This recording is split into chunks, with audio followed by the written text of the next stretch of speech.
वतन वतन मेरे आबाद रहे तू, है वतन वतन मेरे आबाद रहे तू। मैं जहाँ रहूं जहाँ मैं याद रहे तू, मैं जहाँ रहूं बंदी छोड़ सतगुरु रामपाल जी भगवान की जय हो। सच्चाई बहन जी, हमारा जो असली वतन है वो सतलोक ही है। हमारा असली वतन हमारा सतलोक है। यहाँ के जो वतन है ये सब नकली हैं। ठीक है कि जब तक हमें ज्ञान नहीं था तब तक हम अपने देश के लिए वो एक आस्था थी, लेकिन आज बहन जी हमें ज्ञान है, परमात्मा ने दिया है, परमात्मा ने समझाया भी है, हमारा सतलोक है। और सभी हम जितने भी जीव प्राणी हैं सभी परमात्मा के बच्चे हैं।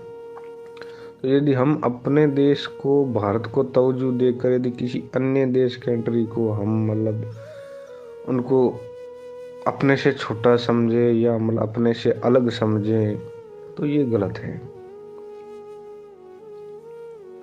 फिर भी अपनी बुद्धि है।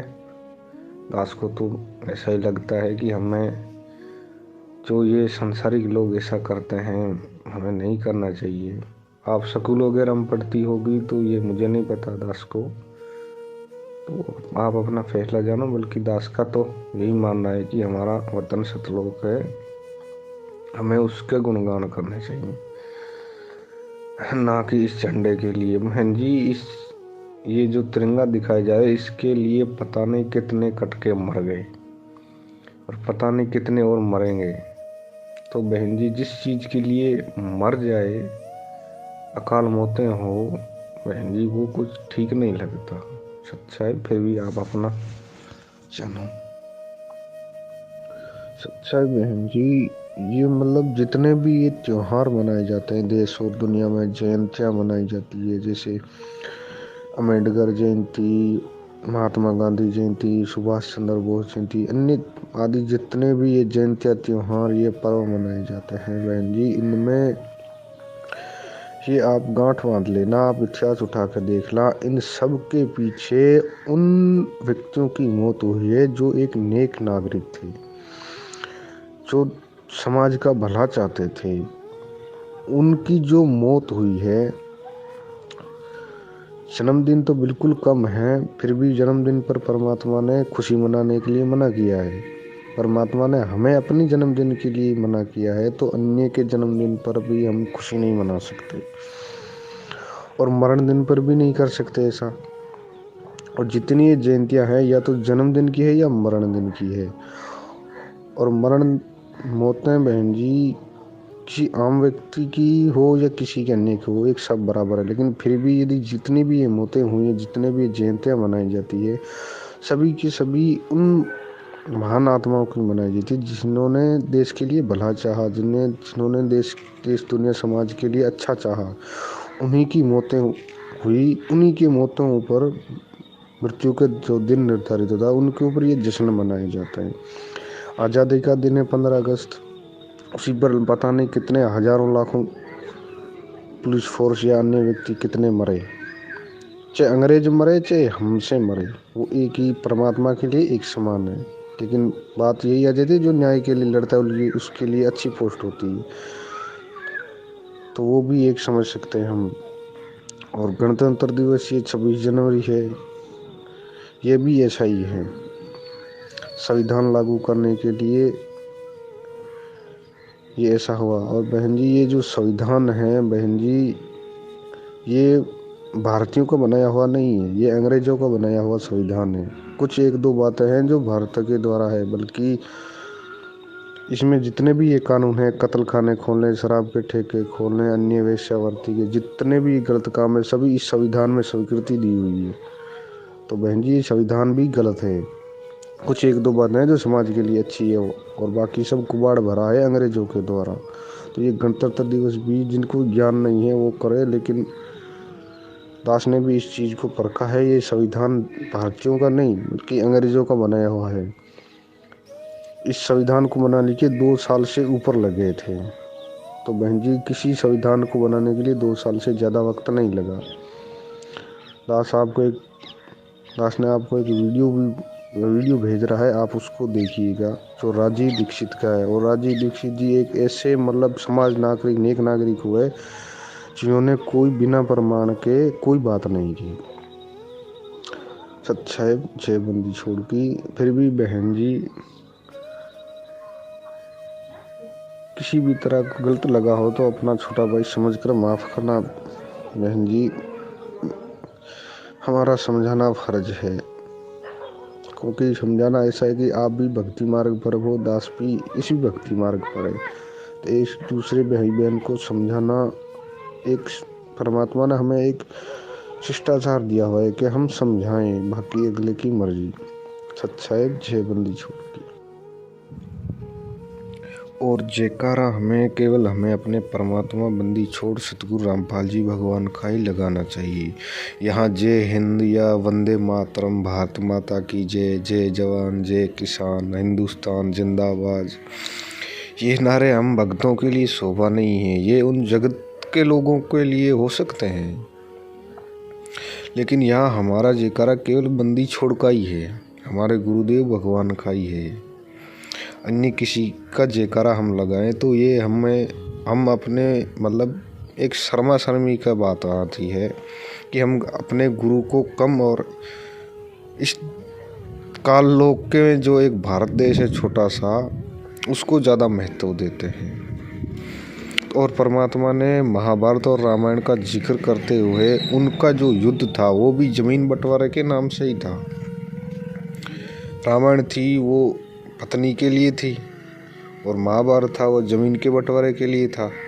तो परमात्मा ने उसको धर्म युद्ध नहीं कहा बल्कि पाप युद्ध कहा है कि शर्म आनी चाहिए कि एक ज़मीन के टुकड़े के लिए इन्होंने काट के देश दुनिया को बर्बाद कर दिया, कटवा दिया। किसी की बेटा मर गया, किसी की पिता मर गया, किसी का सुहाग उजड़ गया। तो यहाँ भी यही हुआ है। अब गलत बात से अंग्रेज़ों ने शुरू की हो, भले ही अंग्रेज़ों ने शुरू की हो, लेकिन बात तो यही है ना, परमात्मा ने कभी भी जब संत रूप में आते हैं, परमात्मा सतगुरु रूप में आते हैं, वो लड़ाई झगड़ों का बिल्कुल भी समर्थन नहीं करते। अन्य चाहे परमात्मा की जो मर्जी, वो हिरणाकुश जैसों की छाती भी फाड़ देता है। और रही बात बहन जी, जो सिख थे वो मुगलों के समय हुआ करते थे, उनके पास मतलब एक इतिहास है कि वो 40 सिख थे, और जो मुगल सेना थी वो 1 लाख थी। 40 सिख 1 लाख मुगलों को उन्होंने धूल चटा दी। तो बहन जी इसका कारण क्या हो सकता है? भगत भाई बहनों, ये विचार करना, इसका कारण यही हो सकता कि परमात्मा ने तैमूरलंग का उदाहरण देते हुए कि उसकी 1000 सैनिकों के आगे लाखों करोड़ों उस राजा के सामने सेना दिखाई दी। तो ठीक इसी तरह के सिखों का भी ये परमात्मा ही सरदार था सूक्ष्म रूप में। 40 सिखों की जगह उस मुगल सेना को, मुस्लिमों को 4 लाख दिखाई दिए। इसलिए 40 सिख ही 1 लाख मुगलों पर भारी पड़े थे। तो यही बात यही है कि भारत को आज़ाद कराने के लिए भारतीय सेना काबिल नहीं थी। अंग्रेज़ों की तादाद और देखी जाए तो भारतीय सेना मुट्ठी भर भी नहीं थी, उसके 10वें हिस्से भर के बराबर भी नहीं थी भारतीय सेना अंग्रेज़ों की यदि देखी जाए तो। यदि अंग्रेज 1 लाख सेना थी तो भारतीय मुश्किल से 15-20 हज़ार ही थे। तो ये परमात्मा ने ये आज़ादी दिलाई है। ये जो सैनिक, ये परमात्मा किसी के अच्छे कर्म किसी भी तरह बनाए वो परमात्मा जाने, इससे हमें कोई लेना देना नहीं। लेकिन जो आज़ादी का माहौल है वो परमात्मा नहीं बनाया है। इसलिए सर्वोपरि हमारे लिए परमेश्वरी है, बंदी छोड़ सतगुरु रामपाल जी भगवान ही हैं। और असली आज़ादी तो वो होगी जब इस काल लोक से निकलकर हम सतलोक को प्रस्थान करेंगे। असली आज़ादी तो वो होगी, बाकी तो ये नकली आज़ादियाँ हैं, ये काल के ठिठोरे हैं। सच्चाई जय बंदी छोड़। और भगत भाई बहनों, इस बात का प्रमाण है कि जब से परम पूज्य सतगुरु रामपाल जी भगवान ने इस भारत की पावन भूमि पर अपने पांव रखे हैं, प्रकट हुए 8 सितंबर 1951 को, उसके बाद से इस भारत पर कोई ऐसा आक्रमण या मतलब ऐसी कोई विपदा अन्य देशों के द्वारा नहीं आई है जो पहले आती थी। मतलब परमात्मा के 1951 से जब से प्रकट हुए हैं 8 सितंबर को, उनसे पहले वो बहुत सारी आपदाएं आती थी भारत पर। भारत देश ने जितने संकट झेले हैं उसने ऐसे संकट शायद ही किसी देश के नागरिकों ने झेले होंगे। लेकिन परमात्मा के भारत भूमि पर गांव धनाना जो जिला सोनीपत हरियाणा में, उस पावन भूमि पर परमात्मा ने अपने परम पूज्य चरण रखे, अपने पावन चरण रखे। उसके बाद यहाँ भारत पर ऐसी कोई आपत्ति नहीं आई है जिससे मतलब नागरिकों को कोई अशांति हो। वैसे तो ये गंदा लोक है काल का, कोई शांति नाम की चीज़ नहीं है। फिर भी भक्ति का माहौल बनाने के लिए परमात्मा ने अपने पावन चरण इस भारत की भूमि पर रखे। उसके बाद यहाँ कोई आपदा नहीं आई है। और भविष्यवाणियाँ भी कहती है कि वो संत इस भारत की भूमि पर प्रकट है और उसके चलते भारत पर कोई आंच नहीं आ सकती, भारत देश को कोई नहीं हरा सकता। तो बहन जी, इसका ये प्रमाण है कि ये आज़ादी परमात्मा नहीं दिलाई है सूक्ष्म रूप में, ये परमात्मा ने अपनी पावर से काम किया है और आगे भी वही करेंगे और सतलोक भी हमें वही लेकर जाएंगे। तो हमें परमात्मा को ही सर्वोपरि रखना है। भगत भाई बहनों, हमें विवेक से काम लेना है। सच्चाई बंदी छोड़ सतगुरु रामपाल जी भगवान की जय हो। और अब आगे देखिए, राजीव दीक्षित जी थे जो भारत के मतलब एक अच्छे नागरिक हुए। उनका 5 मिनट का वीडियो है, दास को मिला था सोशल मीडिया पर, आप उसको भी ध्यान से देखिए।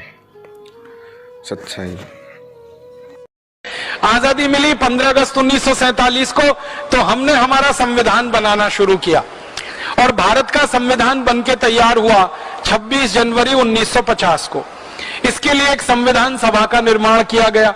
उस संविधान सभा में 296 सदस्य थे जिन्होंने 11 महीने और 18 दिन काम करके संविधान तैयार किया। लेकिन 11 महीने और 18 दिन में काम कुल 166 घंटे हुआ और उसमें संविधान तैयार हो गया। भारत का संविधान दुनिया का सबसे बड़ा संविधान है। इतना बड़ा लिखित संविधान दुनिया के किसी देश के पास नहीं है जो भारत के पास है।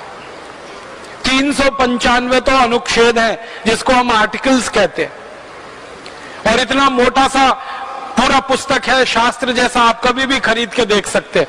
दुनिया के किसी देश में इतना बड़ा संविधान नहीं, हमने बनाया।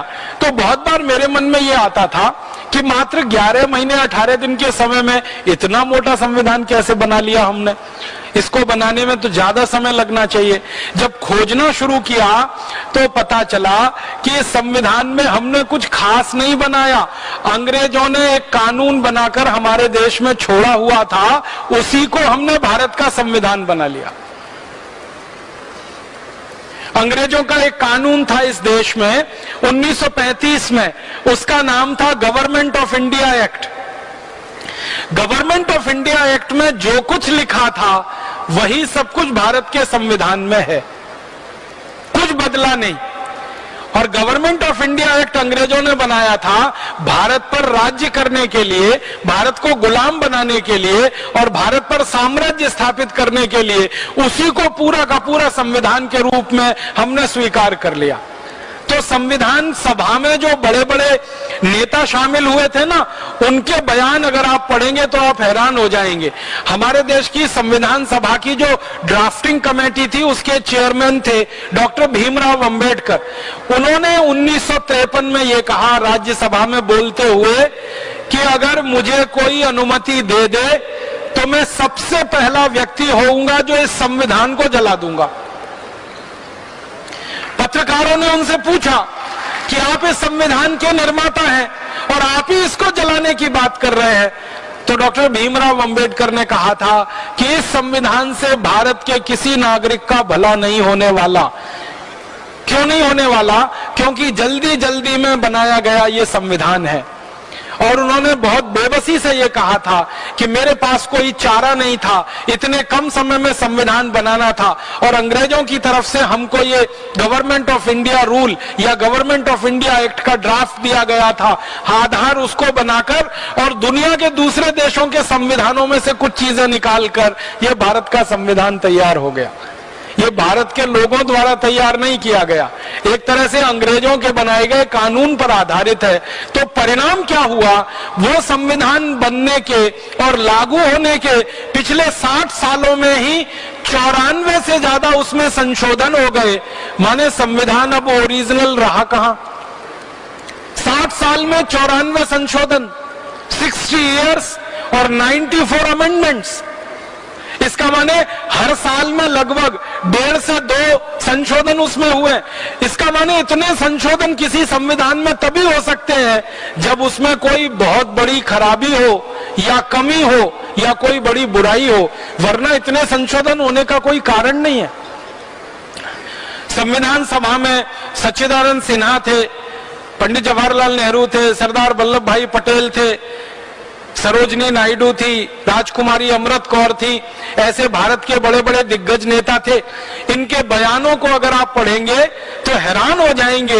ये सबके सब ये कह रहे हैं अपने बयानों में कि भारत के शहीदों ने, क्रांतिवीरों ने जिस कल्पना से देश की आजादी की लड़ाई लड़ी है, उस कल्पना को ये संविधान कहीं भी पूरा नहीं करता और शहीदों के सपने इस संविधान से पूरे नहीं हो पाएंगे, ये पक्का है। और उनके बयान आज हमारे सामने हैं। 63 सालों में हमें दिखाई दे रहा है कि यह संविधान ना देश का भला कर पा रहा है, ना समाज का भला कर पा रहा है। ये एक बड़ी भारी हमसे भूल हो गई। अच्छा होता हम छोटा संविधान बनाते, लेकिन मौलिक होता, अपना होता, अंग्रेजों के कानून की नकल नहीं होता। अंग्रेजों का कानून जो गवर्नमेंट ऑफ इंडिया एक्ट, वो तो हमारी गुलामी के लिए था, उस पर आधारित हमारी आजादी का संविधान